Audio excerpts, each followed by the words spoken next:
গঠন প্রণালী এই সমস্ত বিষয় আইনের দ্বারা প্রণীত হবে। এখানে উদ্দেশ্যটা হচ্ছে যাতে শৃঙ্খলা বাহিনী হিসেবে পুলিশ যাতে আইনানুগভাবে দক্ষতার সাথে দায়িত্ব পালন করতে সক্ষম হয় সেটা নিশ্চিত করা, পুলিশ বাহিনীর যে কোনো সদস্যের উত্থাপিত অভিযোগের নিষ্পত্তিকরণ এবং নাগরিকদের পক্ষ থেকে পুলিশ বাহিনীর কোন সদস্য বা সদস্যদের বিরুদ্ধে উত্থাপিত অভিযোগের নিষ্পত্তিকরণ, এগুলো হচ্ছে উদ্দেশ্য। আর কমিশনের গঠন প্রক্রিয়া কি হবে সেটা এখানে কিছু বিষয় বিবেচনার জন্য কমিশন পরামর্শ প্রদান করেছে। তবে এখানে বলা আছে যে কমিশনের গঠন প্রণালী জাতীয় সংসদে প্রণীত আইনের দ্বারা নির্ধারিত হবে এবং সেই ক্ষেত্রে তাদের পরামর্শ সমূহ বিবেচনায় নেয়ার জন্য তারা এখানে প্রস্তাব রেখেছে, এটা যাতে সেই কমিটি গঠনের ক্ষেত্রে আইন প্রণয়নের সময় বিবেচনায় নেওয়া হয়। আর সেই কমিশনের মৌলিক দায়িত্ব কি হবে, কার্যপরিধি কি হবে ইত্যাদি তাও আইনের দ্বারা নির্ধারিত হবে এবং সেই ক্ষেত্রে তাদের যে পরামর্শমূলক কিছু এখানে প্রস্তাবনা আছে সেটা ডিটেইল আমি এখানে বর্ণনা করলাম না। তাদের কার্যপরিধি কি হবে, দায়িত্ব কি হবে, কিভাবে সেই ফাংশন গুলো ডিসচার্জ করবে, তদন্ত কিভাবে হবে ইত্যাদি বিষয়গুলো আইনে নির্ধারিত হবে এবং তখন যেন তাদের প্রস্তাবিত এই বিষয়গুলো বিবেচনায় নেওয়া হয় গুরুত্ব সহকারে, সেই প্রস্তাব তারা করেছেন। এখানে ঐকমত্য হয়েছে, যেহেতু এটা আইনের ব্যাপার সেটা জাতীয় সংসদে বিস্তারিত আলাপ আলোচনার মাধ্যমে তাদের প্রস্তাবিত যে সমস্ত সুপারিশগুলো আছে বিবেচনা নেওয়ার জন্য সেটার বাইরেও আরো অনেক বিষয় হয়তো উত্থাপিত হতে পারে এবং এমবডিড হতে পারে আমরা আশা করি। এবং রাষ্ট্রে যাতে পুলিশ বিভাগের কর্মকাণ্ড একটা জবাবদিহিতার আওতায় আসে এবং জনগণের সেবা যাতে নিশ্চিত করা হয় এবং পুলিশ যাতে জনবান্ধব হয়, প্রকৃত অর্থে যে পুলিশ যেন মানে জনগণের বন্ধু হিসেবে প্রতিভাত হয়, সেটা প্রতিষ্ঠা করার জন্য এটা প্রয়োজন আছে বলে সবাই মনে করছে। আর জনগণের কোনো অভিযোগ যাতে শুধুমাত্র পুলিশ বিভাগে নির্ধারিত নিয়মে আপত্তি উত্থাপন করলে সেগুলো নিষ্পত্তি সাধারণ নিয়মে এখন পাওয়া যায় না। সেই জন্য দ্বিতীয় বিষয়ে রাষ্ট্র পরিচালনার মূলনীতি সংক্রান্ত যে বিষয়টা উত্থাপিত হয়েছিল এটা আজকে সহ মোটামুটি 4 দিন মতো আলোচনা হয়েছে। রাষ্ট্র পরিচালনার মূলনীতির ক্ষেত্রে কমিশনের যে প্রস্তাব সেই প্রস্তাবটা আমরা একমত হয়েছি। বিষয়টা এরকম যে রাষ্ট্র পরিচালনার মূলনীতির ক্ষেত্রে স্বাধীনতার ঘোষণাপত্রে উল্লেখিত যে বিষয়গুলো সাম্য, মানবিক মর্যাদা, সামাজিক ন্যায় বিচার, তার সাথে গণতন্ত্র, ধর্মীয় স্বাধীনতা ও সম্প্রীতি এই বিষয়গুলো যুক্ত করে মোট কথা সাম্য, মানবিক মর্যাদা, সামাজিক সুবিচার, গণতন্ত্র এবং ধর্মীয় স্বাধীনতা ও সম্প্রীতি এই বাক্যটা যুক্ত করতে হবে কিসের সাথে? সংবিধানের অনুচ্ছেদ 8-এ রাষ্ট্র পরিচালনার মূলনীতি যেটা বিবৃত আছে, যেটা বর্তমানে মানে বিদ্যমান আর্টিকেল 8-এ যেটা উল্লেখ করা আছে সেটা হচ্ছে পঞ্চদশ সংশোধনীতে গৃহীত অবস্থা। সেই অবস্থার সাথে আমরা দ্বিমত, আমরা পঞ্চম সংশোধনীতে গৃহীত যে সমস্ত মূলনীতি সেটার সাথে একমত। সেখানে মহান আল্লাহর উপর আস্থা এবং বিশ্বাস আছে, সেখানে গণতন্ত্র আছে, জাতীয়তাবাদ আছে ইত্যাদির সাথে মহান আল্লাহর উপর আস্থা এবং বিশ্বাস এই কথাগুলো পঞ্চম সংশোধনের পরবর্তীতে গৃহীত হয়েছে, পঞ্চম সংশোধনীতে গৃহীত হয়েছে। এখানে আমরা একমত, কিন্তু এই বিষয়টা কি হয়েছে সেই জায়গায় তারা থাকতে চান এবং তার সাথে এটা যুক্ত করতে চান। এই বিতর্কের শেষ হয়নি, কিন্তু একটা বিষয় আমরা একমত হয়েছে আমাদের দলের পক্ষ থেকে আমরা জানিয়ে দিচ্ছি যে রাষ্ট্র পরিচালনার মূলনীতি অনুচ্ছেদ 8 কিভাবে সংশোধিত হবে, সংশোধিত হোক বা না হোক, কিভাবে নির্ধারিত হবে সেটা জাতীয় সংসদে নির্ধারিত হবে, কিন্তু যাহাই নির্ধারিত হোক তার সাথে এই বাক্যটি আমরা উল্লেখ করতে, সংযুক্ত করতে আমাদের কোনো আপত্তি নাই, আমরা সম্মত। এটা হচ্ছে রাষ্ট্র পরিচালনা মূলনীতির বিষয়। এই বিষয়ে হয়তো ঐকমত্য কমিশন আপনাদেরকে আজকে ব্রিফ করতেও পারে অথবা পরবর্তীতে করতে পারে, যেহেতু এই বিষয়টা বিতর্ক আছে সেজন্য। তবে আমাদের অবস্থানটা আমরা পরিষ্কার করছি আগে যে। তৃতীয় বিষয়টি হলো, একটা বিষয়ে আগে আলোচিত হয়েছিল এবং প্রায় সবাই এক জায়গায় এসেছিল, সেই বিষয়টা আজকে আলোচনা ব্যতি রেখে সবাইকে জিজ্ঞেস করা হয়েছে সেটাতে আমরা একমত কিনা। বিষয়টা হলো, আমরা আমাদের দলের পক্ষ থেকে আমি উপস্থাপন করেছিলাম যে রাষ্ট্রে সাংবিধানিকভাবে, সংসদীয়ভাবে বা যে কোনো ভাবে স্বৈরতন্ত্রের উদ্ভব যাতে না হয়, ফেসিবাদের উৎপাদন যাতে না হয়, সেটা বন্ধ করার জন্য এক ব্যক্তি প্রধানমন্ত্রী পদে সর্বোচ্চ 10 বছরের বেশি বহাল থাকবেন না বা ওই পদে আরোহণ করতে পারবেন না, সেই প্রস্তাবটা আমাদের। সেটা যতবারই হোক, যত মেয়াদেই হোক, বছরটা সীমাবদ্ধ করে দেয়া হলো। তো এইখানে আমাদের সেই প্রস্তাবের সাথে আমাদের একটা শর্ত ছিল। শর্তটা ছিল যে আমরা সাংবিধানিক কোনো প্রতিষ্ঠানে এবং সংবিধিবদ্ধ কোনো প্রতিষ্ঠানে কমিটি করে যে নিয়োগের প্রস্তাবটা হয়েছিল সেটার সাথে আমরা একমত থাকবো। তবে পরবর্তীকালে আমরা আলাপ আলোচনা করে এবং আমরা বিবেচনা করেছি যে জাতীয় নির্বাচন কমিশনের গঠন সাংবিধানিকভাবে সংবিধানে যেন গঠন প্রক্রিয়াটা উল্লেখ থাকে। আইন তো আছে, কিন্তু সেই কমিটি আপনারা নিশ্চয়ই পেয়েছেন যে নির্বাচন কমিশন স্বাধীনভাবে যাতে নিযুক্ত হয়, নির্বাচন কমিশন যাতে নির্বাহী বিভাগের প্রভাব মুক্ত থাকে, সেই হিসাবে বিরোধী দল, সেক্রেটারি দল এবং সেই কমিটি তারা নির্বাচন কমিশন গঠন করবে। তবে তাদেরকে সহায়তার জন্য সার্টিফিকেট আর একটা সার্চ কমিটি, তবে সার্চ কমিটিটা অনেকটা স্পিকারের অফিস থেকে সেই সচিব দায়িত্বটা পালন করবে। তারা সারা দেশ থেকে নাম প্রস্তাব করবেন, জনগণ সেখানে নাম প্রস্তাব করতে পারে, সমাজের বিভিন্ন শ্রেণী পেশার প্রস্তাব করবে, রাজনৈতিক দল সমূহ প্রস্তাব করবে।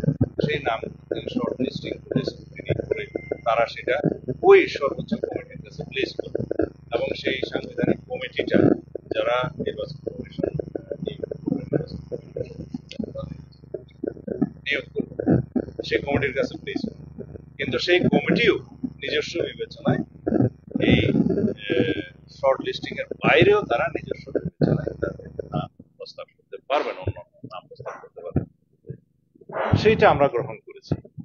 আমাদের সেই কন্ডিশন থেকে আমরা সরে এসে নির্বাচন কমিশন গঠন প্রক্রিয়ার সাথে একমত হয়েছে। আপনারা ইতিমধ্যে সেটা জানেন। এখন বিষয় রইল, তত্ত্বাবধায়ক সরকার যদি প্লেস হয়, এইভাবে স্বাধীন নির্বাচন কমিশন গঠিত হয় এবং প্রধানমন্ত্রীর মেয়াদ যদি সর্বোচ্চ 10 বছরে নির্ধারিত হয়, আমরা কোনোভাবেই আর মনে করি না রাষ্ট্রে কোনো রকমের স্বৈরতান্ত্রিক, ব্যক্তিতান্ত্রিক স্বৈরতন্ত্র বা ফেসিবাদের কোনো উৎপাদন হতে পারে। সেই দৃষ্টিতে আমরা আজকে যখন কমিশন প্রস্তাব করলো যে আপনারা কি এখনো সেই প্রস্তাবে আছেন, আমরা হ্যাঁ আমরা আছি, সেটা আমাদেরই প্রস্তাব। তো সেইটাও আজকে হয়তো আপনাদেরকে জানাতে পারে যে ঐকমত্য কমিশন, যে প্রধানমন্ত্রীর মেয়াদ যতবারই হোক, যত মেয়াদেই হোক, সর্বোচ্চ 10 বছরের বেশি কোন ব্যক্তি প্রধানমন্ত্রীর পদে থাকতে পারবে। এটা একটা অগ্রগতি। আর এরপরে আরেকটা বিষয় হচ্ছে নারী আসন নিয়ে, সেটা এখন আলোচনা চলছে। আমি আপনাদের অনুরোধে প্রেসের সাথে কথা বলার জন্য চলে এসেছি, সেটা এখনো আলোচনার টেবিলে আসে, কিন্তু আমি আমার প্রস্তাব দিয়ে এসেছি, সেটার উপর আলোচনা হচ্ছে। প্রস্তাবটা হচ্ছে আমাদের দলীয় বিবেচনায় যেটা আমরা আমাদের প্রস্তাবটা দিয়েছিলাম কমিশনের কাছে, আপনারা সবাই জানেন, সেটা বিদ্যমান 50 আসন যেটা সংরক্ষিত মহিলা আসন আছে, নারী আসন, তা বৃদ্ধি করে 100তে উন্নীত করা, কিন্তু নির্বাচন প্রক্রিয়া আগের মতোই আসনের অনুপাতে হওয়া, সেটা ছিল আমাদের প্রস্তাব। এখন আমরা সমাজের বিভিন্ন শ্রেণী পেশার মানুষের সাথে আলাপ করেছি, বিশেষজ্ঞদের আলাপ করেছি, নারী সংগঠনগুলোর সাথে আলাপ করেছি এবং বিভিন্ন প্রস্তাব বিভিন্ন পক্ষ থেকে যা দেয়া হয়েছে ঐকমত্য কমিশনে, সেটা আরো কয়েকদিন আলাপ হয়েছে। সেই প্রস্তাবগুলো আমরা বিশ্লেষণ করে দেখলাম অন্তত পক্ষে কিছু সংখ্যক আসন নারীরা যাতে সরাসরি নির্বাচনের মধ্য দিয়ে আসতে পারে, সেই বিবেচনাটা রাখা দরকার। সেই জন্য আমরা আজকে প্রস্তাব করেছি, যেহেতু নারী সমাজ এখনো সেই পর্যায়ে আমার বাংলাদেশে উন্নীত হয় নাই যেখানে সবগুলো আসনে সরাসরি নির্বাচন করে প্রতিদ্বন্দ্বিতা করার মতো, এবং সমাজের একটা পর্যায়ে গিয়ে সেই অগ্রগতি হলে তখন সেটা আবার বিবেচনা করা হবে, যখন আমরা এখন রিভাইজ বিবেচনা করছি। যেমন তাতে আমরা প্রস্তাব করেছি এই আগামী জাতীয় সংসদ মানে আসন্ন জাতীয় সংসদ নির্বাচন, যেহেতু তার আগে সংবিধান সংশোধিত হচ্ছে না, এই নির্বাচনের জন্য একটা জেন্টলম্যান এগ্রিমেন্ট হিসেবে সবার ঐক্যমতের ভিত্তিতে আমরা ওই 300 আসনের যেটা সরাসরি নির্বাচনের জন্য আছে সেই জায়গায়, যদিও নারী পুরুষ সবার জন্য উন্মুক্ত, সেখানে আমরা একটা বিধান মৌখিকভাবে এগ্রিড হয়ে আনতে চাচ্ছি যে এইবার যেই দল 300 আসনে অনুমোদিত সংবিধানের ভিত্তিতে পরবর্তীতে যখন নির্বাচন হবে তখনকার জন্য আমরা প্রস্তাব করছি তখন 10% সরাসরি আউট অফ 300, মানে এই যে বিদ্যমান 300 আসনে সরাসরি নির্বাচন হয় তার মধ্যে 10% যেন নারীদেরকে মনোনয়ন দেওয়া হয় প্রত্যেক দল, সেই বিধান রাখা। তাতে করে 30টা আসন আসবে, তাইলে বিদ্যমান সংরক্ষিত 50টা থাকবে, তখন 30টা আসন সহ 80-তে উন্নীত হবে। এইভাবে যদি সমাজের অগ্রগতি লক্ষ্য করা যায়, নারী সমাজের অগ্রগতি লক্ষ্য করা যায় এবং জাতীয় ভিত্তিতে যদি জনমত আসে তখনকার বিবেচনায় সরাসরি। ধন্যবাদ। সামনে আসে ভালো হয়। 31 তারিখের আগেই তো হতে পারে, যে স্পিডে আমরা আশা করছিলাম সেই স্পিডে যদি যায় তাহলে 31 তারিখের আগেই হতে পারে।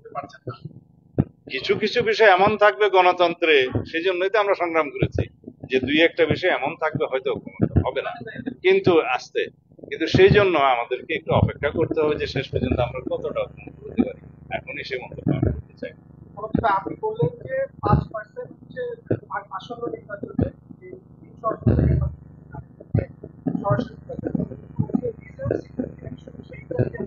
না, সেই ক্ষেত্রে আমরা কমে আসলাম, 50টা বিদ্যমান আসনে রিজার্ভে আসলাম এবং 5% বর্তমানে যে আসন্ন নির্বাচনের মধ্যে 5% অ্যালাউ করলাম আমরা সরাসরি আসন্ন নির্বাচনের জন্য নারীদের।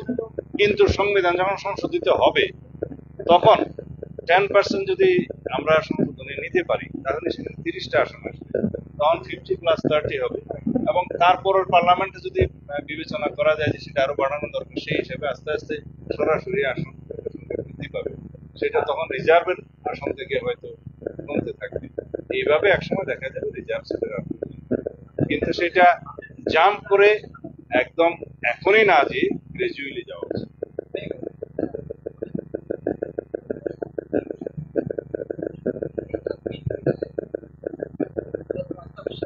আমরা পঞ্চম সংশোধনীতে গৃহীত আর্টিকেল 8-এ যে রাষ্ট্র পরিচালনার মূলনীতি আছে তার সাথে এটা সংযুক্ত করতে চাই। হ্যাঁ, এবং সেই মূলনীতিতে আছে জাতীয়তাবাদ, গণতন্ত্র, আল্লাহর উপর আস্থা এবং বিশ্বাস, তার সাথে এগুলো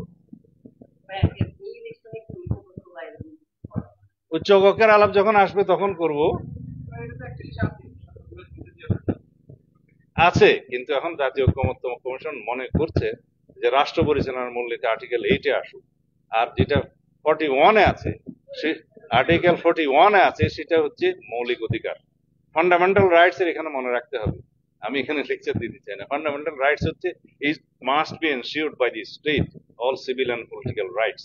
আর সংবিধানে যেটা রাষ্ট্র পরিচালনার মূলনীতি, এটা হচ্ছে depends on the state efficiency and governance, যেটা economic, social and cultural right, সেটা রাষ্ট্রকে ফেসিলিটেট করতে হয়, but not enforceable in the court of law. আমি এর বেশি বলতে চাই না। আজকের আলোচনার বাইরে